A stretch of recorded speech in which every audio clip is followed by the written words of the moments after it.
سلام يا الحباب، مرحبا بكم معي من جديد على القناة. كنتمنى تكونوا في صحة جيدة ان شاء الله. يلقاكم هذا الفيديو نتوما بأحسن الأحوال. طولت عليكم الغيبة هذه المرة، ان شاء الله ما تعاودش ان شاء الله، ونلتزم ان شاء الله نبقى نحط الفيديوهات كل نهار. المهم اليوم جيت معكم فيديو جديد. غندير واحد سلطة منعشة صحية وخفيفة في نفس الوقت، كتجي بنينة بزاف. نخليكم مع المقادير.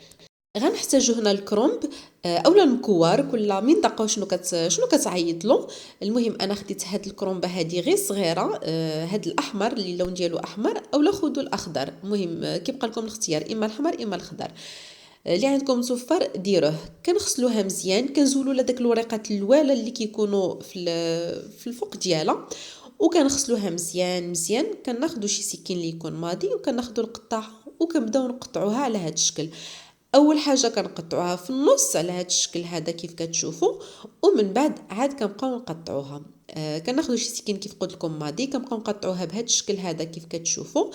من الاحسن اننا نقطعوها رقيقه بزاف، حيت غادي ناكلوها هكاك خضره، يعني ما نفوروها ما حتى حاجه. صافي كنستمروا بهذه الطريقه كيف كتشوفوا. كنقطعوها بشكل طولي، ومن بعد كنقطعوها بالعرض باش كيجيونا مربعات اللي هما صغار بزاف.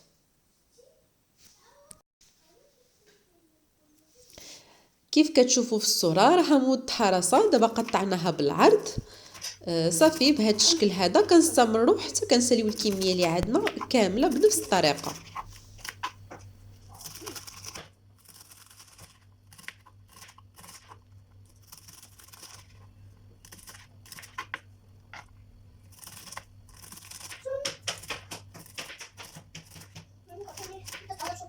نقول هذيك لا هذيك بعد هذيك كاين بعد هذيك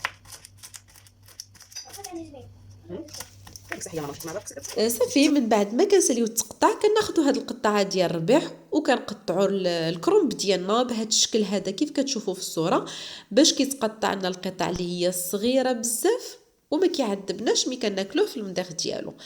المهم خصو يجي صغير بزاف وصافي. صافي قطعناه، درنا هنايا في واحد الزلافه وغطيناه بالفيلم اليمونتير، غنخليوه على جنب. بالنسبه للاضافات اللي غنضيفو معاه، عندي هنا الزبيب الاسود، ممكن انكم تضيفوا الزبيب الابيض، اي زبيب عندكم متوفر.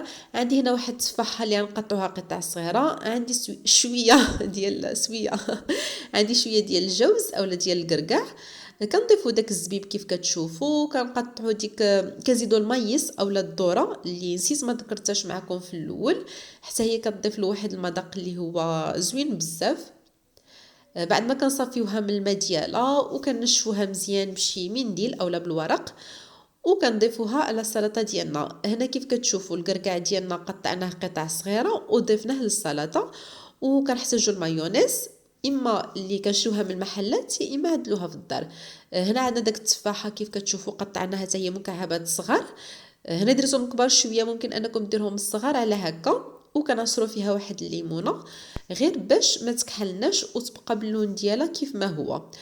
صافي كيف كتشوفوا في الصوره غادي نخلطوا ديك المكونات مع بعضهم باش كينسجموا لنا. وغادي نضيفوا واحد 2 معالق ديال المايونيز، اي نوعيه كتفضلوا. كيف ممكن انكم تصوبوها في الدار، راها ساهله بزاف.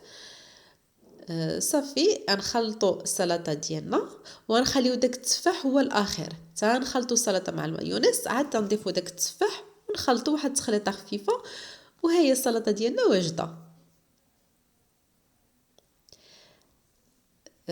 صافي هنا نضيفوا التفاح اللي عندنا، وغنوليو نخلطوا التفاح ديالنا مع السلطه كيف قلت لكم. وها هي واجده، كنقدموها كتجي رائعه جدا، كتجي بنينه ومنعشه وصحيه في نفس الوقت، والمكونات ديالها كاملين صحيين. كيف كتشوفوا كنتمنى انكم تجربوها، راها كتجي بنينه بزاف. وهذا ما كان. هنايا عندي سلطات وحده اخرين الا بغيتو من بعد نشاركهم معكم. عندي هنا البقوله، هادو كاملين كمقبلات كنحطهم مع الطبق الرئيسي. وهادشي اللي كاين احبابي. ان شاء الله نتلاقاو في لا فيديو الجاي ان شاء الله. كنتمنى نكون خفيفه على قلوبكم. السلام عليكم، الى الملتقى ان شاء الله.